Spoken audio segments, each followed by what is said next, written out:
Hey everyone, and welcome to Tony Listman. I mean Tony for you. It's been a long time coming since I made my top 10 worst demon designs video. It only makes sense that I give my opinion on which ones are the best designed. This video was a lot harder to make, hence why it's only a top 5 rather than a top 10. But that should be a testament to how amazing the demon design in the series is. Narrowing it down was incredibly difficult, but I have 5 that stand head and shoulders above the rest. The list will be judged not solely based on looks, as there are other channels that have done just that, but rather the lore and history behind them, same rules as before. The list will be excluding personas as well, since that's an entirely different list worth making.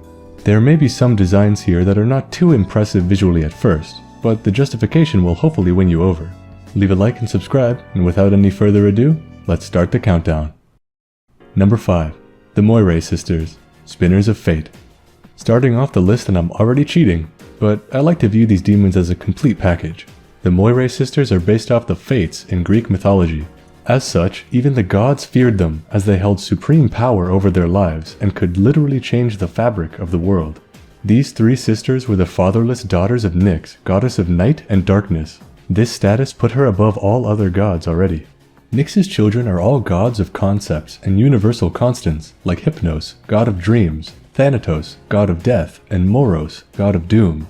Standing above all the other children, however, were the Fates, or the Moire sisters. Going over each one in order of their duties. The first is Clotho.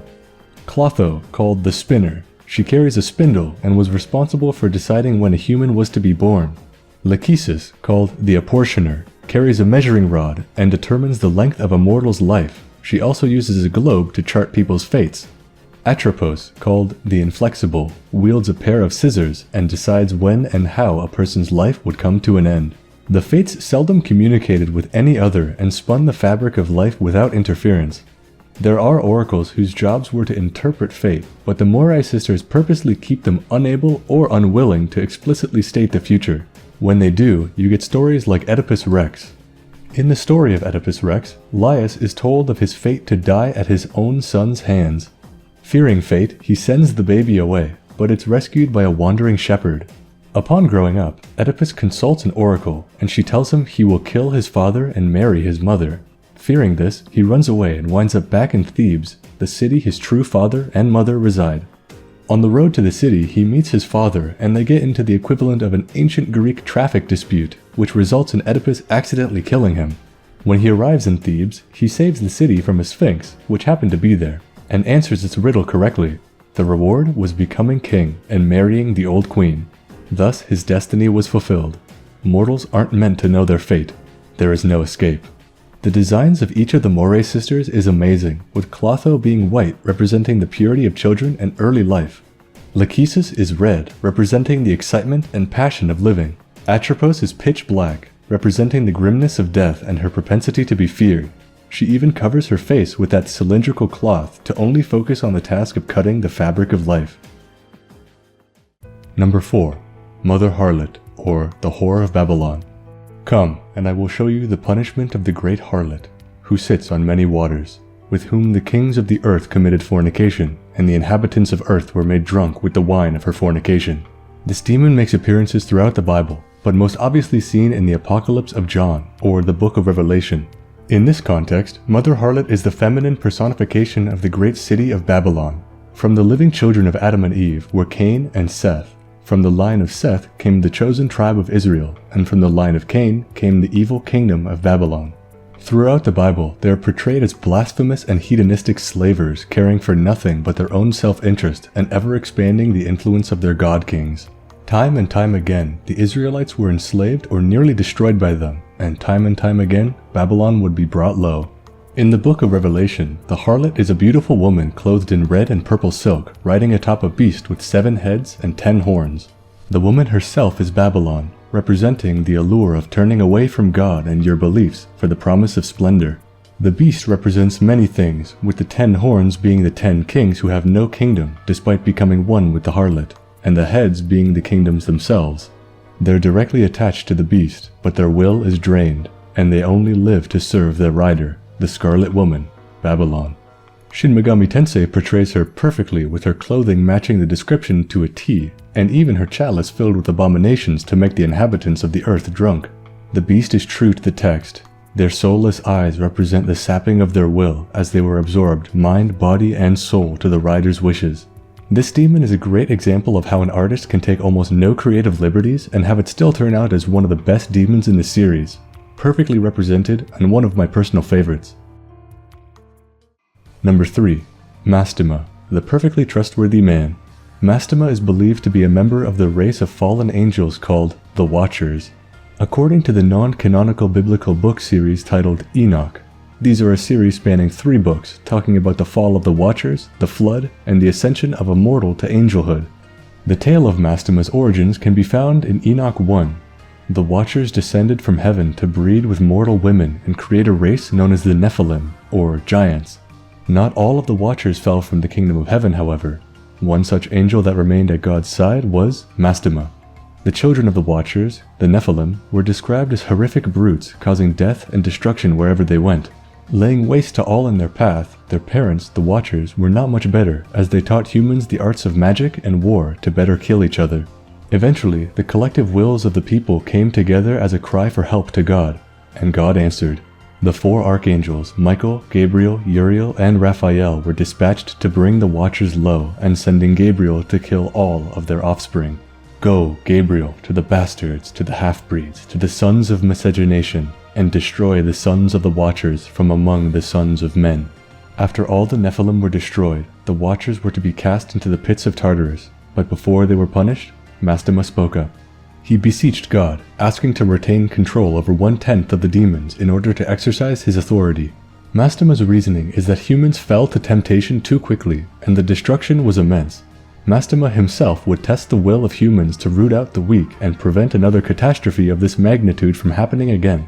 Most of the stories where humans were tested in the Bible are thought to be the doings of Mastema, such as Moses, Abraham, and Job. Mastema's design is an interesting take on the tempter of men. His jet black wings and gray skin at first may seem demonic, but the wings themselves are indistinguishable from that of an angel's. He hides a good portion of his halo behind his robe as well. His large mask also alludes to his propensity to deceive those with promises of power in exchange for their faith. One of my favorite figures in SMT hands down, one with a beautiful and accurate design. Number 2. The Demiurge, or Yaldabaoth, the true creator. Specifically his devil summoner design. Another figure I covered on the channel, but let's go over the finer details of his design here. The Demiurge is core to the heretical belief system known as Gnosticism. This system was based off a fundamental disagreement with the creation story of Christianity, and was thus deemed blasphemous and its followers shunned. Many Gnostic writings are compiled into the Nag Hammadi library, so while there's no unified Gnostic religion, many of their beliefs can be pieced together from the shared aspects of these texts. One such topic is that of the Demiurge. In the creation myth of the universe, according to the Gnostics, there was a being known as the Monad, a non-corporeal being made of energy and radiating purity and goodness. From his expansion came many other beings, and most important for this story is a being known as Sophia. Sophia thought to use her powers to create something with a physical form, distinct from her and her siblings. She told the others about her idea, but was shot down immediately. However, this did not dissuade her. In secret, she gave life to a horrible creature. It changed into a form of a lion-faced serpent, and its eyes were like lightning fires which flash. She cast it away from her, outside that place, that no one of the immortal ones might see it, for she had created it in ignorance.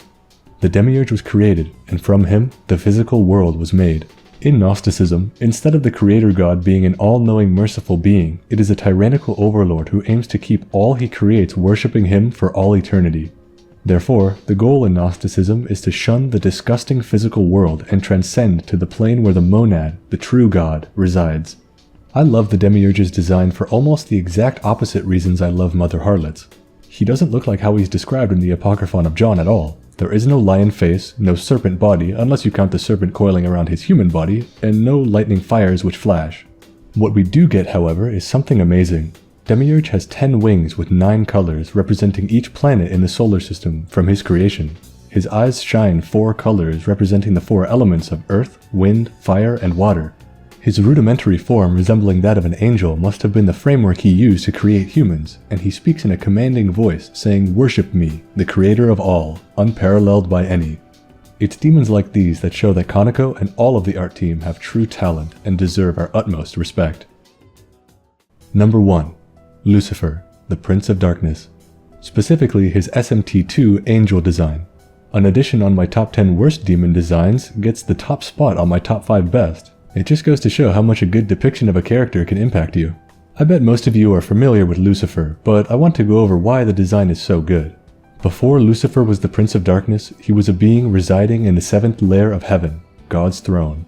Only angels of immense power and trust could be in direct audience with God, and Lucifer was one such angel. A seraphim, one of the highest orders of angels, who had 6 wings and sang the trisagion to God. Lucifer was created by God to be the perfect being in all ways, a beautiful body unparalleled by anything in heaven or on earth, a keen mind able to outwit any in the universe, and the skill to overcome all challenges. Lucifer was said to be the minister of music in heaven, and considering the importance of singing the trisagion prayer to God in his throne this was an incredibly important title. Time passed, and Lucifer began to recognize his abilities were orders of magnitude above all others in the kingdom of heaven. Eventually, Lucifer would go so far as to believe his powers were greater than even that of God's. Eventually, Lucifer managed to amass an army whose number was 1/3 of all angels to fight against God and instate himself as the ruler of all. The plan was sure to work if only Lucifer did not have one deadly sin: pride. God sent the archangel Michael to do battle with Lucifer, a being of higher strength and martial prowess. To any other, this must have seemed like a suicide mission. Michael took the orders without hesitation, however, and Lucifer battled the archangel. The fight was intense, but in the end, without question, Michael was the winner. Lucifer took too much pride in his body to get scarred, too much pride in his intelligence to get outwitted, and too much pride in his ability to retreat. In the end, he was cast out of heaven never to return. This is the truth about Lucifer, and as you could tell, he was never a disgusting devil. He was the most beautiful being in the universe. His design in SMT2 perfectly encapsulates the essence of Lucifer, the beautiful, Lucifer, the prideful. His 6 wings representing his past as a high-ranking seraphim. His long flowing hair, feminine face, and muscular body representing the perfection of his physical form. Despite all this, he still has horns extending from his head, forever branding him as an outsider to the kingdom of heaven. Truly, one of the best demons in the series, and my pick for the best designed of all time. That covers my top 5 best demon designs. A pretty wide array of demons, but you could probably tell my law bias, huh? Oh well, law for life. Leave a comment letting me know your personal favorite demons, as I'm genuinely interested in hearing your top picks, and while you're down there, leave a like and subscribe if you haven't already. This was all just my opinion, so make your voices heard. Special thanks to AutoShift, Frankie Stoned, Heavenly Potato, John, Mr. 8 Eyes, VideoGamer75, and many more for supporting the channel on Patreon. If you'd like to support, check the link in the description below. Each demon on this list deserves their own video, and some of them I have dedicated an SMT lore video to, and I bet I'll get some good ideas on who to cover in the comments. Thanks for watching, and I'll see you in the next Tony For You. Have a good one.